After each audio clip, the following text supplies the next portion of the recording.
जय हिंद, वंदे मातरम। Welcome to my YouTube channel learn with Neeraj sir. तो दोस्तों, learn with Neeraj sir YouTube channel में आप सभी का स्वागत है। पिछले वीडियो में हम लोगों ने इंडियन कॉन्स्टिट्यूशन यानी कि भारतीय संविधान के बारे में हम लोगों ने पढ़ा था और कुछ महत्वपूर्ण प्रश्नों के बारे में चर्चा किया था। तो आज के इस वीडियो में हम लोग जो है संसद यानी कि पार्लियामेंट के बारे में चर्चा करेंगे। तो संसद यानी कि पार्लियामेंट ये हमको अनुच्छेद 79 में देखने को मिल जाएगा। तो आज का टॉपिक है संसद पार्लियामेंट। तो दोस्तों, जो भी वीडियो मैं बनाता हूँ ये मेरे खुद के द्वारा लिखे हुए नोट्स का है और इसके माध्यम से मैं आप सभी के बीच ये वीडियो प्रस्तुत करता हूँ ताकि आपके एग्जामिनेशन में ये काम आ जाए। तो आप लोगों से बस यही कहना चाहूँगा कि आप जो वीडियो को देख रहे हैं तो इस YouTube चैनल को सब्सक्राइब करेंगे तथा वीडियो को लाइक करेंगे। तो ज़्यादा समय न लेते हुए हम लोग चलते हैं अपने इस टॉपिक पर। तो आज का जो टॉपिक है हमारा वो है संसद पार्लियामेंट, जिसे हम अनुच्छेद 79 में देखते हैं। तो अगर भारतीय संसद के बारे में बात किया जाए तो भारतीय संसद को 3 भागों में बांटा गया है। इसमें से एक है राज्यसभा, दूसरा है लोकसभा और तीसरा है राष्ट्रपति। यानी कि राज्यसभा, लोकसभा और राष्ट्रपति ये तीनों क्या है, संसद के अंग हैं। तो राज्यसभा के बारे में हम लोग जो है अनुच्छेद 80, लोकसभा के बारे में अनुच्छेद 81 और राष्ट्रपति के बारे में आज एक एक करके चर्चा करेंगे। तो आप वीडियो में शुरू से अंत तक बने रहे ताकि जो भी यहाँ से नॉलेज आपको मिल जाए उसे आप ग्रहण कर सकें। तो सबसे पहले हम लोग यहाँ पे एक चीज़ देखना चाहेंगे, ये पार्लियामेंट शब्द जो है फ्रेंच भाषा से लिया गया है, जिसकी जननी ब्रिटेन को कहा जाता है, यानी कि इंग्लैंड को इसकी जननी कहा जाता है। तो यहाँ पे हम आते हैं, संसद के 3 अंग होते हैं। संसद के कितने अंग होते हैं? 3 अंग होते हैं। एक होता है राज्यसभा, दूसरा होता है लोकसभा और तीसरा होता है राष्ट्रपति। ये तीनों संसद के अंग होते हैं। ओके, आगे का टॉपिक देखते हैं। आगे कह रहा है कि संसद के कितने सदन होते हैं, ये प्रश्न आता है। संसद के कितने सदन होते हैं? तो संसद के 2 सदन होते हैं।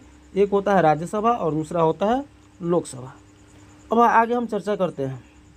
यहाँ देखिए, भारतीय संसद भवन का निर्माण एडविन लुटियंस और हर्बर्ट बेकर नामक 2 व्यक्ति ने किया था। यानी कि भारतीय संसद भवन का जो निर्माण है इसको एडविन लुटियंस और हर्बर्ट बेकर ने किया था।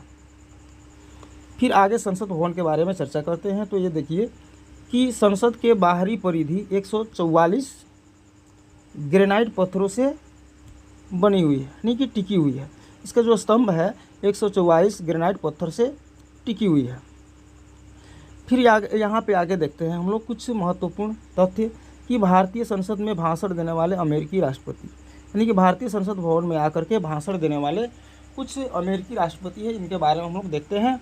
तो यहाँ पे पहले हैं डी आइजनहावर, ये 1959 ईस्वी में आए हुए थे। दूसरा है जिमी कार्टर, ये 1978 में आए हुए थे। तीसरा है बिल क्लिंटन, ये 2000 ईस्वी में आए थे। और चौथे नंबर पे थे बराक ओबामा, ये 2010 ईस्वी में इन्होंने भारतीय संसद भवन में आकर के भाषण दिया था, जो अमेरिका के राष्ट्रपति थे। आगे हम चर्चा करते हैं संसद के सत्र के बारे में। तो संसद में 3 तरह के सत्र होते हैं। एक होता है बजट सत्र, दूसरा होता है मॉनसून सत्र और तीसरा होता है शीतकालीन सत्र। अब देखते हैं बजट सत्र जो है किस महीना से किस महीना तक प्रभावी रहता है। तो बजट सत्र की बात करते हैं तो यह फरवरी से मई तक चलती है। मॉनसून सत्र जुलाई से सितंबर तक चलती है और शीतकालीन सत्र ये नवंबर से दिसंबर 2 माह तक चलती है।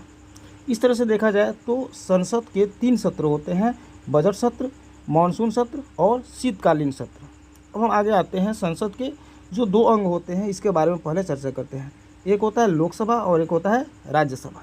ओके, लोकसभा और राज्यसभा। तो सबसे पहले हम लोग लोकसभा के बारे में दोनों का कंपेरिजन करते हैं। लोकसभा और राज्यसभा दोनों का हम कंपेरिजन करते हैं। तो लोकसभा को निम्न सदन कहते हैं जबकि राज्यसभा को उच्च सदन कहते हैं। लोकसभा को हाउस ऑफ पीपुल कहते हैं, लोगों का सदन, जबकि राज्यसभा को काउंसिल ऑफ स्टेट्स कहते हैं। ठीक, लोकसभा जनता का सदन होता है, जबकि राज्यसभा चर्चित लोगों का सदन कहा जाता है। लोकसभा को प्रथम सदन कहते हैं, राज्यसभा को द्वितीय सदन कहते हैं। लोकसभा जो होता है ये अस्थायी सदन होता है, जबकि राज्यसभा अस्थायी सदन होता है। यानी कि लोकसभा को हम भंग कर सकते हैं, जबकि राज्यसभा को भंग नहीं किया जा सकता है। लोकसभा को युवाओं का सदन कहते हैं और राज्यसभा को बड़ों का सदन कहते हैं। तो इस टॉपिक से भी बहुत सारे प्रश्न एग्जामिनेशन में आ जाते हैं, तो इसको आप लोग ध्यानपूर्वक देखिएगा। फिर आगे हम चर्चा करते हैं पहले लोकसभा के सदस्यों की संख्या।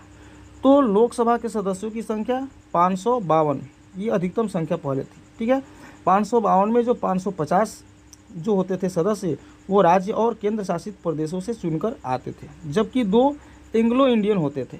ठीक है, लेकिन आगे हम चर्चा करेंगे एंग्लो इंडियन को समाप्त कर दिया गया। अब यहाँ पे आते हैं हम, तो ये लोकसभा के जो 550 सदस्य होते हैं जो राज्यों और केंद्र शासित प्रदेशों से चुनकर आते हैं, पहले इनके बारे में हम लोग चर्चा करते हैं। तो 550 सदस्यों में 530 सदस्य जो होते हैं वो राज्य से चुनकर आते हैं, जबकि 20 सदस्य जो होते हैं वो केंद्र शासित प्रदेश से चुन करके आते हैं। इस टॉपिक को आप ध्यान में रखिए। आगे देखते हैं, संविधान संशोधन 104 के अंतर्गत एंग्लो इंडियन का आरक्षण जो है अब खत्म कर दिया गया। यानी कि 2 जो सदस्य होते थे एंग्लो इंडियन से चुन करके आते थे, तो वो जो है 104 संविधान संशोधन के अंतर्गत इसको समाप्त कर दिया गया है। यानी कि अगर देखा जाए तो 552 जो सदस्य होते थे इनको खत्म कर 2 मतलब कि जो एंग्लो इंडियन थे इनको खत्म कर दिया गया। अब मात्र 550 ही अधिकतम सदस्य हैं। यानी कि 550 कहाँ से आते हैं चुन के, तो राज्य और केंद्र शासित प्रदेशों से चुनकर आते हैं, जबकि ये एंग्लो इंडियन जो है इसको पूरी तरह से समाप्त कर दिए गए, जो सदस्य चुन करके आते थे संसद में। आगे हम पहले चर्चा करते हैं लोकसभा के। तो लोकसभा का जो होता है, संसद का जो लोकसभा एक जो सदन होता है वो होता है, इसके बारे में हम लोग चर्चा करेंगे। तो ये इसका वर्णन जो है अनुच्छेद 81 में देखने को मिल जाता है। जब लोकसभा के हम कार्यकाल के बारे में चर्चा करते हैं, इसका कार्यकाल 5 वर्षों का होता है। अब यहाँ पे हम देखते हैं इसे भंग किया जा सकता है कि नहीं। तो लोकसभा जो होता है इसको हम भंग कर सकते हैं, इसको भंग किया जा सकता है। यानी कि अब आगे चर्चा करेंगे। तो लोकसभा सदस्य की सदस्यता ग्रहण करने के लिए क्या योग्यता होनी चाहिए, तो योग्यता को हम लोग ध्यान में रखेंगे। तो पहला योग्यता जो है उसे क्या होना चाहिए, भारत का नागरिक होनी चाहिए। अगर उसकी उम्र सीमा की बात की जाए तो वो 25 वर्ष की आयु पूरी कर चुकी हो। फिर देखते हैं अगले टॉपिक पे, तो सरकार के किसी लाभ के पद पर न हो, यानी कि सरकार के कोई भी लाभ के पद पर न हो वो लोकसभा के सदस्य हो सकते हैं। और लास्ट जो है वो है पागल व दिवालिया न हो, यानी कि जो लोकसभा के सदस्य हो वो उसमें किसी भी प्रकार की मानसिक संतुलन खराब नहीं हो और वो दिवालिया भी नहीं हो।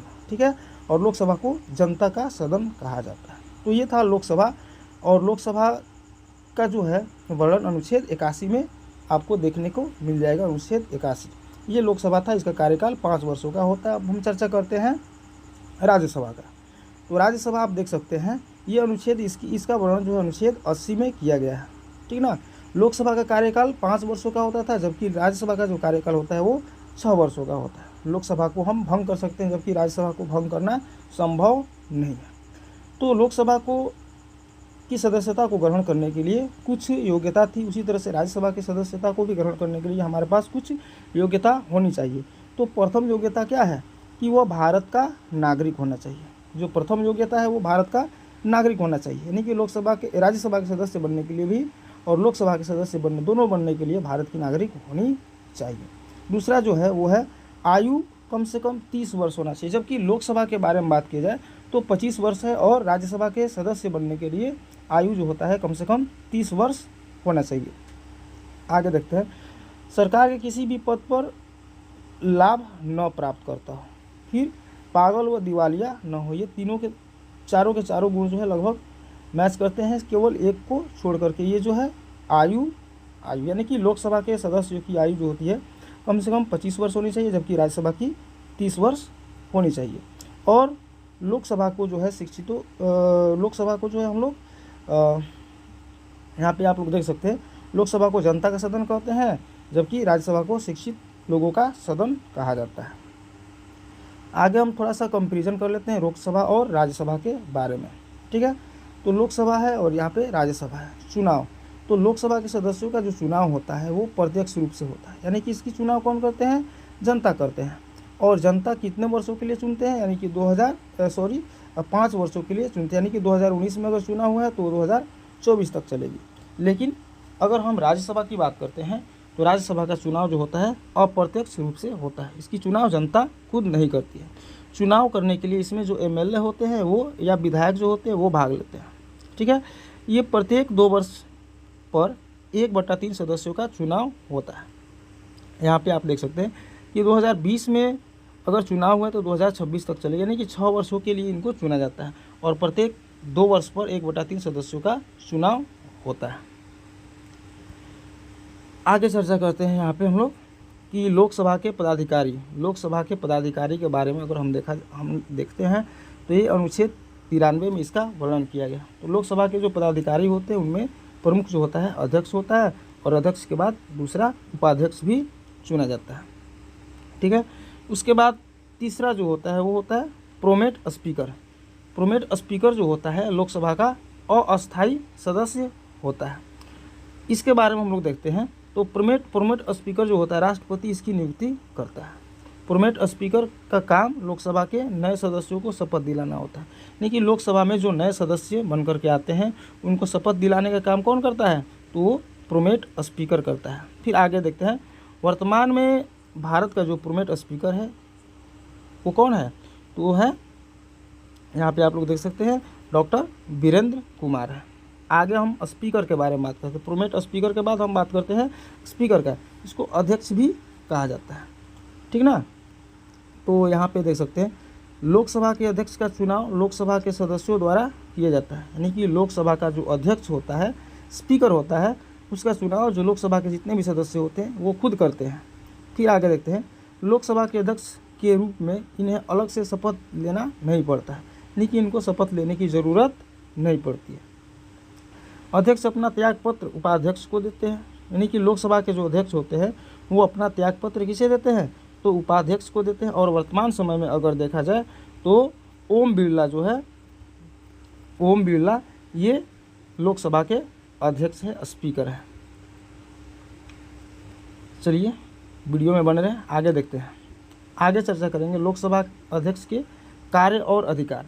तो जो लोकसभा अध्यक्ष होते हैं चुन कर के आते हैं उनके कुछ कार्य और कुछ अधिकार होते होंगे, तो उन कार्यों और अधिकारों के बारे में हम लोग एक एक करके चर्चा करेंगे, ठीक है। तो यहाँ देख सकते हैं लोकसभा के सभी कार्यों का सही रूप से संचालन और नियंत्रण करना, यानी कि लोकसभा के जितने भी कार्य होते हैं उन कार्यों को सही रूप से संचालन करना और उनका नियंत्रण करना, ये किसका काम होता है, ये स्पीकर का काम होता है, यानी कि लोकसभा अध्यक्ष का काम होता है। लोकसभा का अध्यक्ष ही संयुक्त अधिवेशन की अध्यक्षता भी करता है, यानी कि संयुक्त अधिवेशन जब होता है तो उसकी अध्यक्षता की बात जब की जाती है तो वो लोकसभा के जो स्पीकर होते हैं वही करते हैं। फिर आगे देखिए जब किसी विधेयक पर निर्णय नहीं निकल पा रहा हो तो लोकसभा अध्यक्ष निर्णायक मत दे सकता है, यानी कि कोई विधेयक पारित किया जाना हो और उस विधेयक को पारित करने के लिए जो है कोई निर्णायक मत नहीं निकल पा रहा हो, कोई निर्णय नहीं निकल पा रहा हो, तो लोकसभा अध्यक्ष जो होते हैं वो अपना निर्णायक मत दे सकते हैं। फिर आगे देखिए धन विधेयक का निर्धारण लोकसभा अध्यक्ष करता है, यानी कि जो धन विधेयक का निर्धारण होता है इसका भी निर्धारण कौन करता है, लोकसभा अध्यक्ष करता है। फिर आगे देख सकते हैं कि अगर लोकसभा अध्यक्ष अगर लोकसभा का कोई अध्यक्ष 60 दिनों तक बिना अनुमति के संसद के अधिवेशन में अनुपस्थित रहता है तो उसकी अध्यक्षता समाप्त किया जा सकता है, यानी कि लोकसभा का कोई भी अध्यक्ष जो होता है अगर 60 दिनों तक बिना किसी सूचना के अधिवेशन में अनुपस्थित रहता है तो उसकी अध्यक्षता को समाप्त किया जा सकता है। अब हम चर्चा करते हैं कुछ महत्वपूर्ण तथ्यों के बारे में।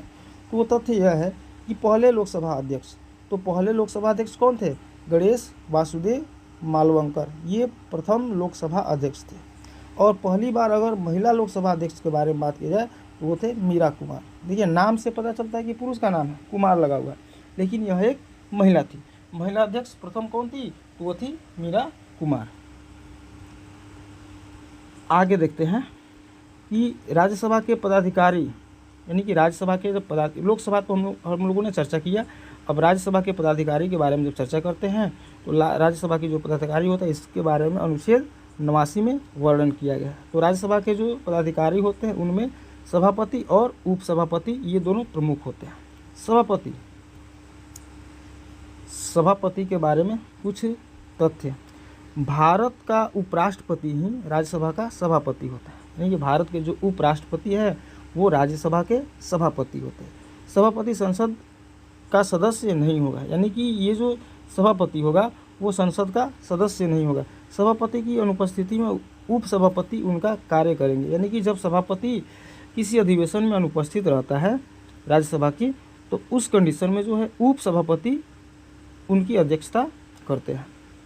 आगे देखते हैं, सभापति यानी कि उप राष्ट्रपति अपना त्यागपत्र राष्ट्रपति को देंगे। जब उन्हें त्यागपत्र देना होगा तो अपना त्यागपत्र किनको देंगे, तो वो राष्ट्रपति को देंगे। फिर आगे देखिए, उपसभापति अपना त्यागपत्र सभापति को देंगे। अब वर्तमान समय में अगर बात किया जाए, वर्तमान समय में कि राज्यसभा में सभापति कौन है, तो वर्तमान समय में राज्यसभा के सभापति जो है वो जगदीप धनखड़ हैं, जगदीप धनखड़। फिर देखिए वर्तमान समय में राज्यसभा के उपसभापति कौन है, तो उपसभापति की बात की जाए तो हरिवंश नारायण सिंह है। तो दोस्तों ये रहा हमारा थ्योरी सेशन। अब हम चर्चा करते हैं कुछ महत्वपूर्ण MCQs के। यहाँ पे MCQs देखने को नहीं मिलेगा क्योंकि ये जो नोट्स है ये मैंने खुद अपने हाथों से तैयार किया है। तो यहाँ पे आप देख सकते हैं कि जो क्वेश्चन होगा वो लाइनर होगा, जिसका जो आंसर है एक ही ऑप्शन दिया होगा। अब हम एक एक करके हर एक क्वेश्चन का हल करेंगे। पहला क्वेश्चन, भारत में सरकार की संसदीय प्रणाली कहाँ से ग्रहण की गई? ये बहुत ही इंपॉर्टेंट क्वेश्चन है कि भारत में जो है सरकार की संसदीय प्रणाली वो कहाँ से ग्रहण की गई है। तो यह कहाँ से की गई? यह ब्रिटेन के संविधान से इसको ग्रहण किया गया। संसदीय प्रणाली कहाँ से लिया गया है? तो ब्रिटेन के संविधान से हम लोगों ने लिया है। अगला क्वेश्चन है, भारत की संघीय व्यवस्थापिका को किस नाम से जाना जाता है? भारत की जो संघीय व्यवस्थापिका है इसे किस नाम से जानते हैं? इसे संसद के नाम से जाना जाता है। चलिए तीसरे नंबर प्रश्न पे आते हैं। तीसरा नंबर प्रश्न, भारतीय संसद को कितने सदनों में विभाजित किया गया है? तो भारतीय संसद को 2 सदनों में विभाजित किया गया। वो कौन कौन सा है? तो लोकसभा और राज्यसभा। अगला क्वेश्चन, संसद की अस्थायी सदन है, संसद के अस्थायी सदन कौन है? तो राज्यसभा को संसद का अस्थायी सदन कहा जाता है और अस्थायी सदन लोकसभा को कहा जाता है। आगे देखते हैं अगला क्वेश्चन, भारतीय संसद बनती है। भारतीय संसद को बनने के लिए लोकसभा, राज्यसभा और राष्ट्रपति ये तीनों के द्वारा जो है भारतीय संसद बन करके तैयार होती है। अगला क्वेश्चन पे आते हैं कि कौन सा एक प्रावधान भारतीय संविधान के अंतर्गत संसद के सदस्यों के विशेषाधिकार और उन्नतियों को निर्धारित करता है? तो ये किस में है? यह है अनुच्छेद 105 में है। अनुच्छेद 105 में इसके बारे में चर्चा किया गया। नेक्स्ट क्वेश्चन, भारतीय संविधान के किस अनुच्छेद में कहा गया है कि संघ के लिए संसद होगी जो राष्ट्रपति और 2 सदनों के मिलकर बनेगी? ये कहा गया है अनुच्छेद 79 में। इसे अनुच्छेद 79 में कहा गया है। नेक्स्ट क्वेश्चन, भारतीय संसद को भंग करने के लिए सक्षम है। भारतीय संसद को भंग करने के लिए कौन सक्षम है? तो राष्ट्रपति जो है वो भारतीय संसद को भंग करने के लिए पूरी तरह से सक्षम है। अगला क्वेश्चन, भारतीय संसद की संप्रभुता संबंधित है। भारतीय संसद की जो संप्रभुता होती है वो किससे प्रतिबंधित है? वो न्यायिक समीक्षा से प्रतिबंधित है। फिर से देखिए अगला क्वेश्चन आता है कि संसद के कितने सत्र होते हैं? तो ये बहुत ही आसान सा सवाल। संसद के 3 सत्र होते हैं, जिसके बारे में हम लोगों ने ऊपर चर्चा किया है। संसद के 3 सदन होते हैं। एक हो जाता है बजट सत्र, दूसरा होता है मानसून सत्र और तीसरा होता है शीतकालीन सत्र। और कौन कब से कब तक होता है इसके बारे में हम लोगों ने ऊपर चर्चा किया है। चलिए आगे देखते हैं, संसद के 2 क्रमिक अधिवेशनों के बीच अधिकतम कितने समय का अंतराल की अनुमति है? यानी कि जो 2 अधिवेशन होते हैं क्रमिक, लगातार जो 2 अधिवेशन होते हैं, कितने समय अंतराल के बीच में हो जाना चाहिए? तो इस प्रश्न का उत्तर जो होगा वो 6 माह। 6 माह के अंदर ये चीज़ हो जाना चाहिए। संसद के 2 क्रमिक अधिवेशनों के बीच में ये समय अंतराल होना चाहिए। आगे देखते हैं प्रश्न संख्या 12, साधारण विधेयक से संबंधित गतिरोधों को दूर करने के लिए संसद के दोनों सदनों के बीच बैठक कौन बुलाता है? तो साधारण विधेयक के संबंधित जो गतिरोध होते हैं उसको दूर करने के लिए संसद के दोनों सदन यानी कि लोकसभा और राज्यसभा दोनों सदनों के बीच बैठक कौन बुलाता है? तो यह बैठक बुलाते हैं राष्ट्रपति। फिर अगला क्वेश्चन देखते हैं, संसद के दोनों सदनों के साथ साथ बैठने पर क्या होता है? जब संसद के दोनों सदन बैठते हैं एक साथ में तो उस समय क्या होता है? तो एक बिल जिस पर दोनों सदन की सहमति न हो उस पर विचार करना तथा उसे पास करना होता है। यानी कि दोनों सदनों की सहमति न हो उस पर विचार करना है और उस बिल को पास करना है, ये संसद के दोनों सदनों के साथ बैठने पर होता है। नेक्स्ट क्वेश्चन, संसद के दोनों सदनों के संयुक्त अधिवेशन की अध्यक्षता कौन करता है? तो संसद के जो दोनों सदन की संयुक्त यानी कि एक साथ जो अधिवेशन होती है इसकी अध्यक्षता लोकसभा अध्यक्ष के द्वारा किया जाता है। अगले क्वेश्चन पे आते हैं, संसद के किसी सदस्य की सदस्यता तब समाप्त समझी जाती है यदि वह बिना सदन को सूचित किए अनुपस्थित रहता है। यानी कि संसद के जो सदस्य होते हैं उसकी सदस्यता को कब खत्म किया जाता है? जब वह बिना सूचना के 60 दिनों तक अनुपस्थित रहता है तो उसके सदस्यता को समाप्त किया जा सकता है। चलिए आगे देखते हैं, संसद की कार्यवाही सूची में प्रथम विषय क्या होता है? तो संसद की जब कार्यवाही होती है उस सूची में जो प्रथम विषय होता है वो होता है, उसको हम लोग शून्यकाल के नाम से जानते हैं, शून्यकाल होता है। ठीक है, अगला क्वेश्चन पे आते हैं, क्वेश्चन नंबर 17, एक वर्ष में कम से कम कितनी संसद की बैठक होना आवश्यक है? यानी कि अगर एक वर्ष में संसद की बैठक की बात की जाए तो कम से कम कितनी बार होनी चाहिए? तो कम से कम 2 बार संसद की बैठक होनी चाहिए एक वर्ष में। तो दोस्तों आगे देखते हैं 18वां क्वेश्चन, संसद के कुल सदनों का कितना भाग वैधानिक चैम्बर की मीटिंग बुलाने के लिए आवश्यक गणपूर्ति यानी कोरम है? तो संसद के जो होते हैं 1/10 भाग जो होते हैं संसद के सदनों का जो है 1/10 भाग मीटिंग बुलाने के लिए सक्षम माना जाता है। अगला क्वेश्चन, संविधान लागू होने के बाद सर्वप्रथम त्रिशंकु संसद का गठन कब हुआ था? तो संविधान लागू होने के बाद सर्वप्रथम त्रिशंकु संसद का गठन 1889 ईस्वी में किया गया था। अगला 20 नंबर प्रश्न, भारत की पार्लियामेंट संसद का उद्घाटन कब हुआ था? भारत की जो पार्लियामेंट है, संसद है, उसका उद्घाटन कब हुआ था? ये 1927 ईस्वी में हुआ था। बहुत ही बढ़िया क्वेश्चन है। आगे देखिए, कौन सा अनुच्छेद संसद के 2 अधिवेशनों के बीच 6 माह के अंतराल की अनिवार्यता को उल्लेख करता है?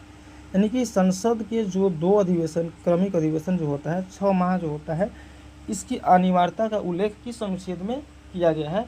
तो इस प्रश्न का जो है आंसर हो जाएगा अनुच्छेद 85। अनुच्छेद 85 में इसके बारे में वर्णन किया गया है। 22वां प्रश्न, संविधान के किस अनुच्छेद द्वारा संसद की संयुक्त बैठक का प्रावधान किया गया है? यानी कि अनुच्छेद 108 के द्वारा जो है संविधान के संसदों की संयुक्त बैठक का प्रावधान का वर्णन किया गया है। चलिए आते हैं 23वें नंबर प्रश्न पे, राज्यों द्वारा प्रार्थना करने पर भारत की संसद उन राज्यों के लिए किस अनुच्छेद के अंतर्गत कानून बना सकती है?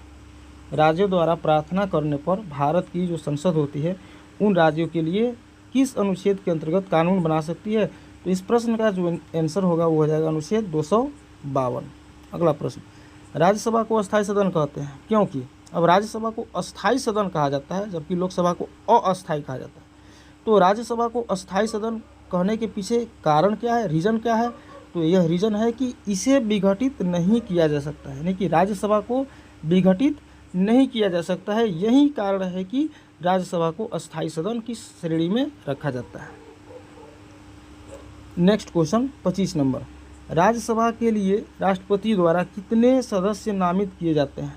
राष्ट्रपति के द्वारा जो है राज्यसभा के लिए 12 जो होते हैं सदस्य नामित किए जाते हैं जो विज्ञान कला के क्षेत्र में चुने जाते हैं।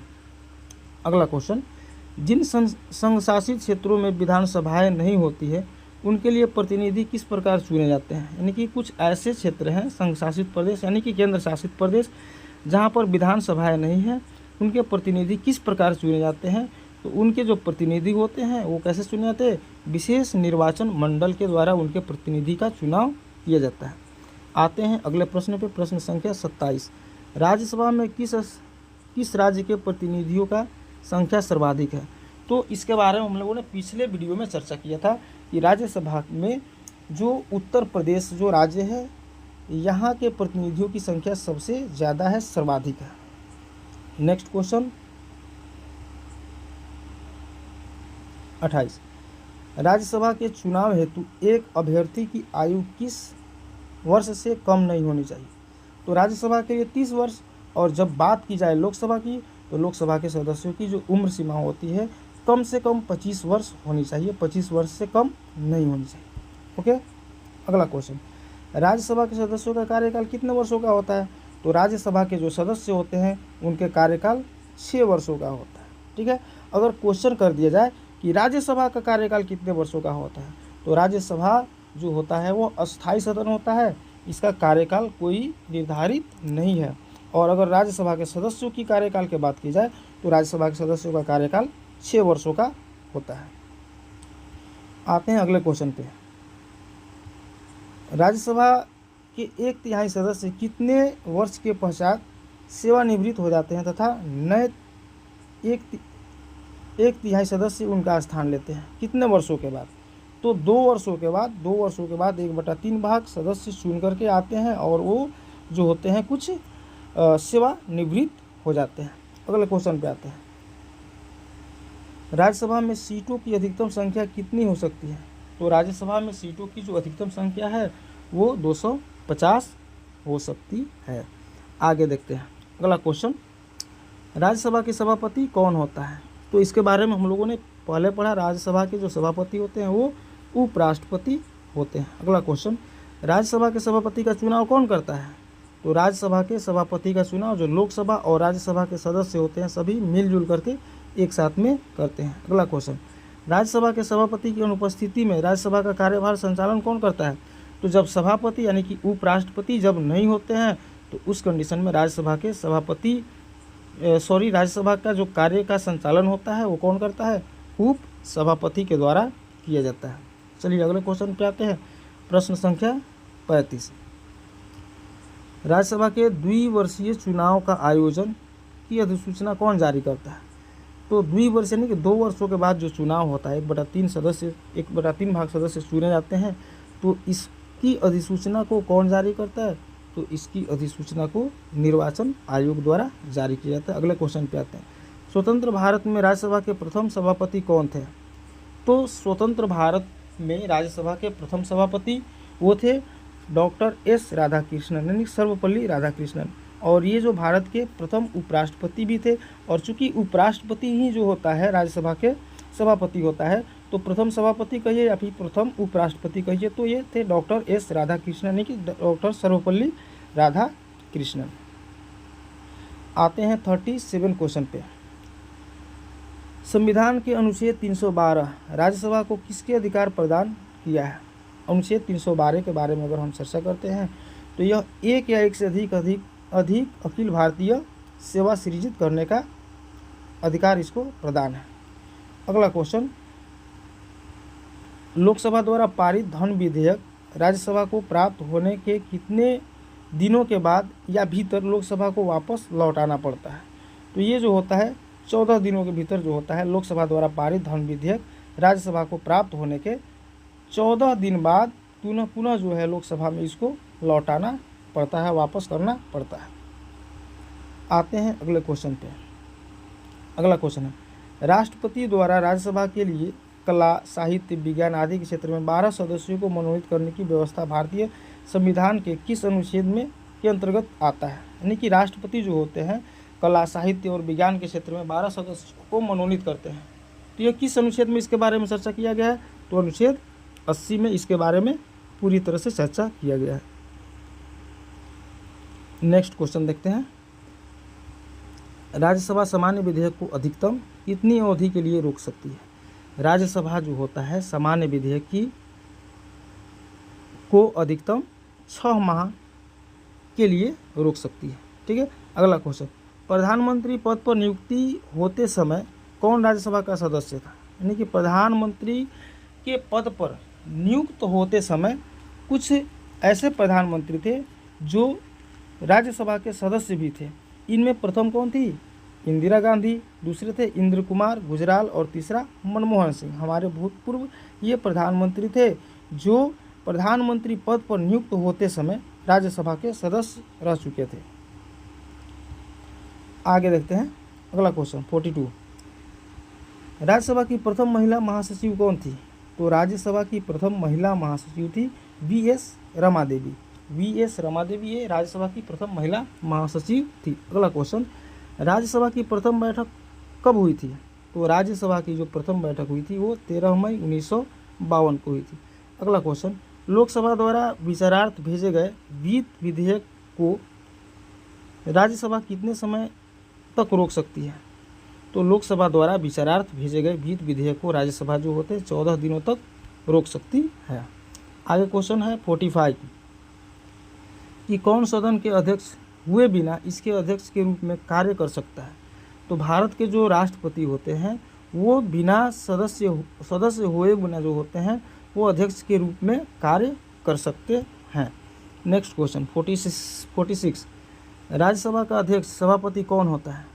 तो इसके बारे में मैंने पिछले ही बताया कि राज्यसभा का जो अध्यक्ष होता है, जो सभापति होता है वो उपराष्ट्रपति होता है। अगला, जनता द्वारा प्रत्यक्ष रूप से निर्वाचित सदन होता है। तो जनता जिसे निर्वाचित करती है, चुन करके भेजती है, वो लोकसभा के सदस्य होते हैं। राज्यसभा के सदस्यों को जनता ये निर्वाचित नहीं करती है, चुनती नहीं है।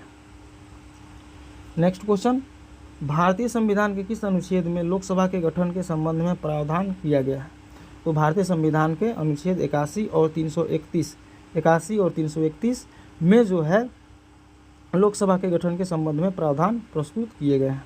अगला क्वेश्चन, मूल संविधान में लोकसभा सदस्यों की संख्या कितनी निर्धारित की गई थी?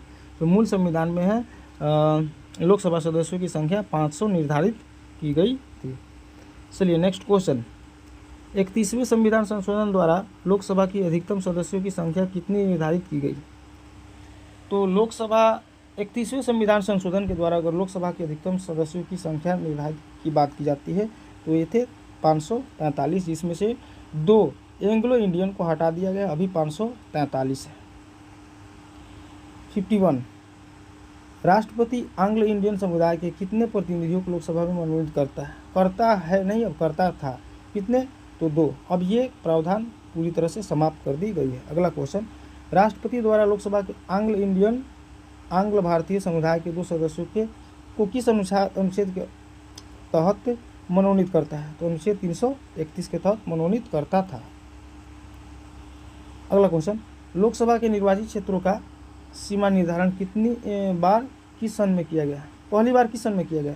तो 1972 में जो है लोकसभा के निर्वाचन क्षेत्रों का सीमा निर्धारण 1972 में पहली बार किया गया है। अगला क्वेश्चन, लोकसभा के सभी निर्वाचन क्षेत्र किस प्रकार के होते हैं? तो लोकसभा के जितने भी निर्वाचन क्षेत्र के होते हैं वो एक सदस्यीय निर्वाचन क्षेत्र होते हैं। ठीक है। नेक्स्ट क्वेश्चन कि लोकसभा के लिए प्रथम आम चुनाव कब हुआ था?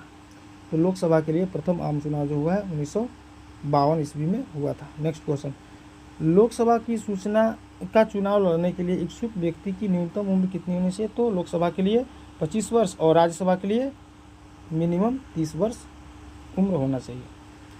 नेक्स्ट क्वेश्चन, आपातकाल के दौरान संसद लोकसभा का कार्यकाल कितनी बार में कितने समय के लिए बढ़ा सकती है?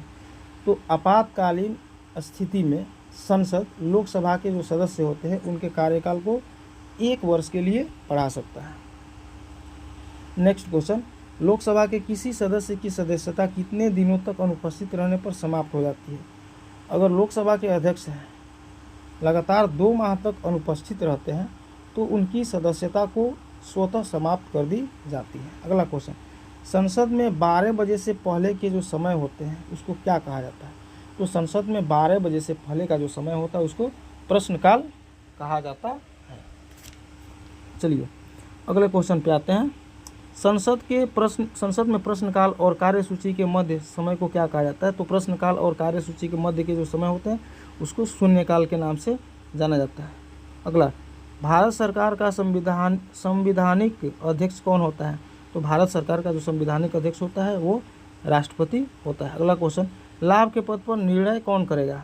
लाभ के पद पर संघीय संसद निर्णय करेगा। आते हैं क्वेश्चन नंबर 63। लोकसभा सदस्य अपना त्यागपत्र किसे देते हैं? तो लोकसभा सदस्य जो होते हैं अपना त्यागपत्र लोकसभा अध्यक्ष को देते हैं। अगला क्वेश्चन, किस वर्ष से भूतपूर्व संसद के सदस्यों के लिए पेंशन की व्यवस्था लागू की गई है? तो सन 1976 से जो लोकसभा के भूतपूर्व सांसद होते हैं उनकी पेंशन की व्यवस्था को लागू की गई है। नेक्स्ट, लोकसभा के कम से कम वर्ष में कितने सदन बुलाए जाते हैं? तो वर्ष में कम से कम 2 सदन बुलाए जाते हैं। इसके बारे में हम लोगों ने ऊपर चर्चा किया।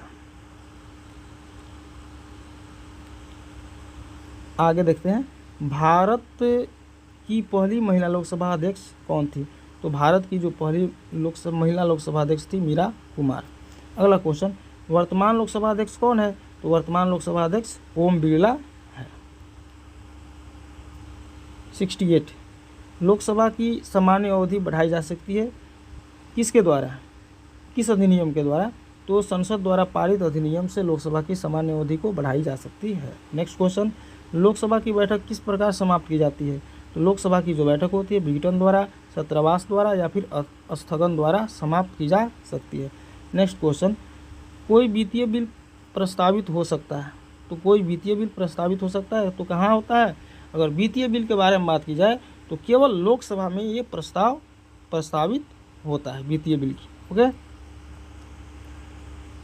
नेक्स्ट क्वेश्चन 71, अविश्वास प्रस्ताव किस सदन द्वारा लाया जाता है? तो अविश्वास प्रस्ताव जो होता है वो संसद के लोकसभा द्वारा लाया जाता है। नेक्स्ट क्वेश्चन, लोकसभा में अनुसूचित जाति और अनुसूचित जनजातियों के लिए सीटों का आरक्षण संविधान के किस अनुच्छेद में उपबंधित है?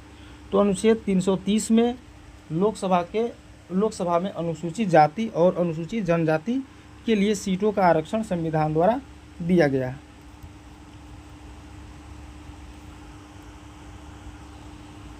नेक्स्ट क्वेश्चन,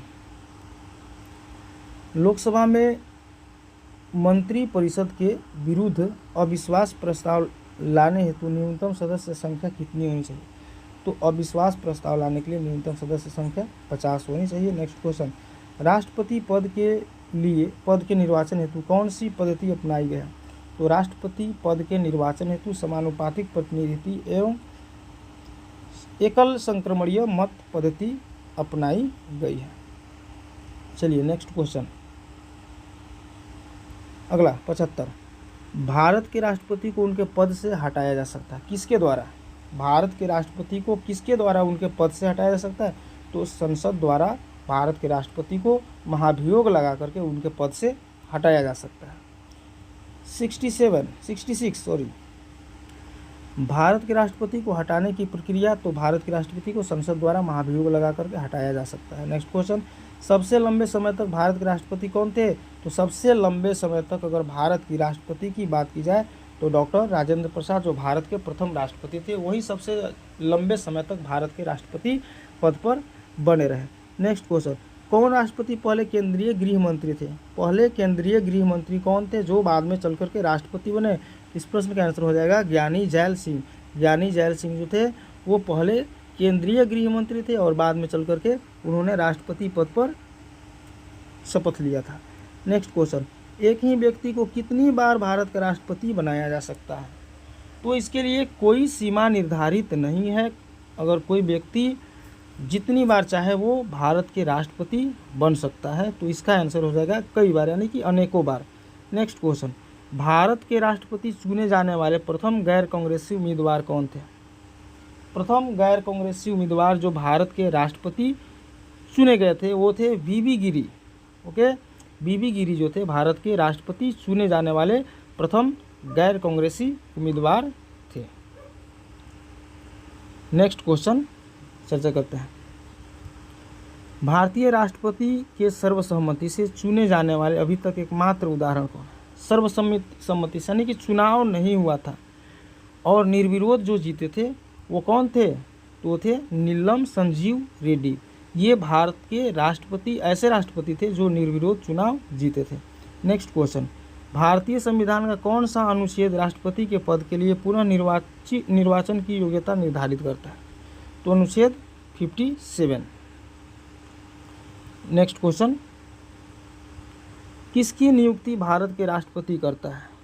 तो भारत की राष्ट्रपति जो होते हैं भारत के महान्यायवादी, अटॉर्नी जनरल इसको बोलते हैं, नियंत्रक एवं महालेखा परीक्षक और एक राज्यपाल, इसका नियुक्ति कौन करते हैं?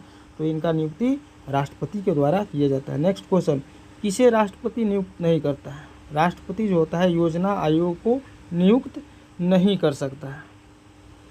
नेक्स्ट क्वेश्चन, किसी भी अभियुक्ति को फांसी की सज़ा को बदलने या कम करने का अधिकार किसके पास है?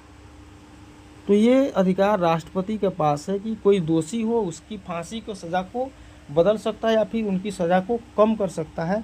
यह अधिकार केवल और केवल राष्ट्रपति को दिया गया है। क्वेश्चन नंबर 86, भारतीय संविधान का कौन सा अनुच्छेद राष्ट्रपति को उच्चतम न्यायालय से परामर्श करने की शक्ति प्रदान करता है? तो राष्ट्रपति को उच्चतम न्यायालय से शक्ति प्रदान करने की जो बात की गई है अनुच्छेद 143 यानी कि 143 में इसके बारे में चर्चा किया गया है। नेक्स्ट क्वेश्चन,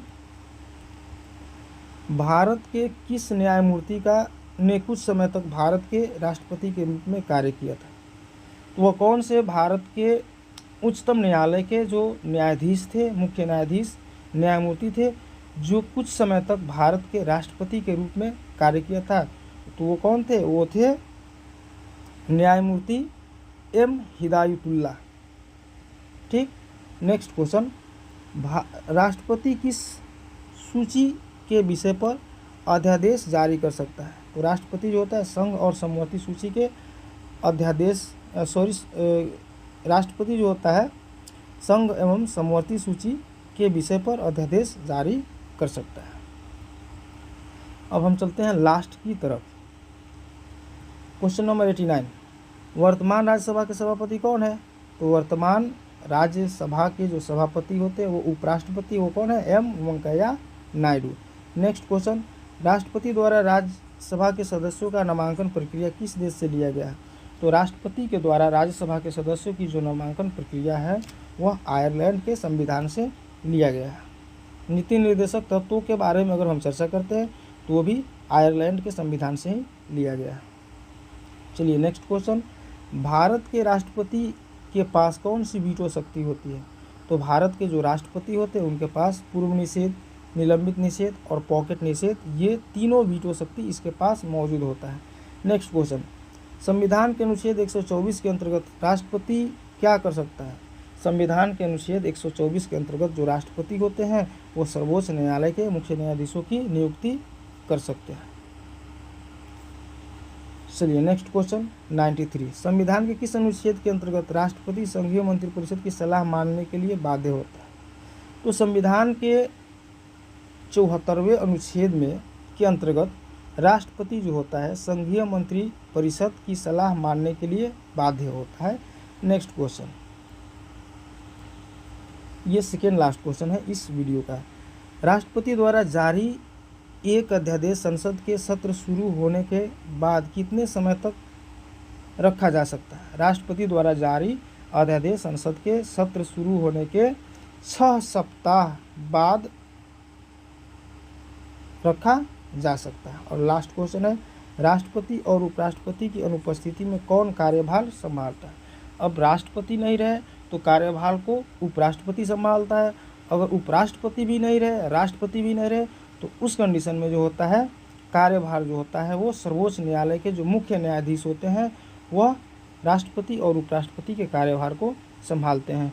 तो दोस्तों आज की इस वीडियो में हम लोग इतने ही प्रश्नों के बारे में चर्चा करेंगे। आशा करते हैं आपको ये वीडियो अच्छा लगा हो। अगर अच्छा लगा हो तो इस YouTube चैनल को सब्सक्राइब करें, वीडियो को लाइक करें तथा इस वीडियो को अपने दोस्तों तक शेयर करें और हाँ, एक प्यारा सा कमेंट करके अपना फीडबैक ज़रूर दें। फिर मिलते हैं हम अगले वीडियो में, तब तक के लिए जय हिंद।